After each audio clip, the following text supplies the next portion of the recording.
ಮಳೆ ಬರುವ ಹಾಗಿದೆ. ಅಯ್ಯಯ್ಯೋ, ನನ್ ಮಗಳು ಏನ್ ಮಾಡ್ತಾ ಇದ್ದಾಳೆ? ಮಳೆಯಲ್ಲಿ ಆಟ ಆಡ್ತಾ ಇದ್ದಾಳೆ.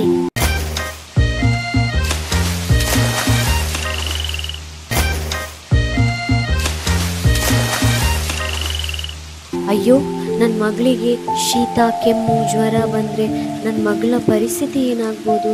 ನನ್ನ ಮಗಳನ್ನ ಯಾರು ನೋಡ್ಕೊಳ್ತಾರೆ? ನೆನೆಸ್ಕೊಂಡ್ರೇನೆ ಭಯ ಆಗುತ್ತೆ. ಅಯ್ಯೋ ದೇವಾ. ಅದಕ್ಕೆಲ್ಲ ಯಾಕೆ ಯೋಚನೆ ಮಾಡ್ತಿದ್ದೀರಾ? ನಮ್ಮ ಸಿರಾಕ್ ನೀರ್ನ ಜೀರ್ ಸ್ಟೀಮ್ ಥೆರಪಿಯನ್ನ ಯೂಸ್ ಮಾಡ್ಕೊಳ್ಳಿ ಅಷ್ಟೇ.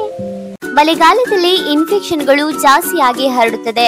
ಈ ಟೈಮ್ ನಲ್ಲಿ ಜೀರ್ ಸ್ಟೀಮರ್ ಥೆರಪಿ ನಮಗೆ ಇನ್ಫೆಕ್ಷನ್ಗಳು ಬಾಡಿಗೆ ಬರದ ಹಾಗೆ ಬಾಡಿಯಲ್ಲಿ ಇಮ್ಯೂನ್ ಸಿಸ್ಟಮ್ ಅನ್ನ ಬೂಸ್ಟ್ ಮಾಡ್ತದೆ. ಅಷ್ಟೇ ಅಲ್ಲದೆ ಜೀರ್ ಸ್ಟೀಮರ್ ಥೆರಪಿ ಶುಗರ್ನ ಸಮಸ್ಯೆಗೆ, ಹಾರ್ಟ್, ಅಸ್ತಮಾ, ಬಿಪಿ, ಬ್ರೆಸ್ಟ್ ನ ಸಮಸ್ಯೆಗೆ, ಸ್ಟ್ರೋಕ್ ನ ಸಮಸ್ಯೆಗೆ, ರಕ್ತದ ಸಮಸ್ಯೆಗೆ, ತಲೆನೋವು, ಬಾಡಿ ಪೇನ್, ಗಂಟು ನೋವಿನ ಸಮಸ್ಯೆಗೆ, PCOS, PCOD, cyst, fibroid, pregnancy related ಪ್ರಾಬ್ಲಮ್ಗೆ, ವೆರಿಕೋಸ್ ವೇನ್ಸ್ಗೆ, ಯೂಟ್ರಸ್ ಹಾಗೆ ಪ್ರೋಸ್ಟೇಟ್ ಪ್ರಾಬ್ಲಮ್ಗೆ, ಈ ಎಲ್ಲಾ ಸಮಸ್ಯೆಗೆ ಜೀರ್ ಸ್ಟೀಮರ್ ಥೆರಪಿ ತುಂಬಾ ರಿಸಲ್ಟ್ ಅನ್ನ ಕೊಡ್ತದೆ.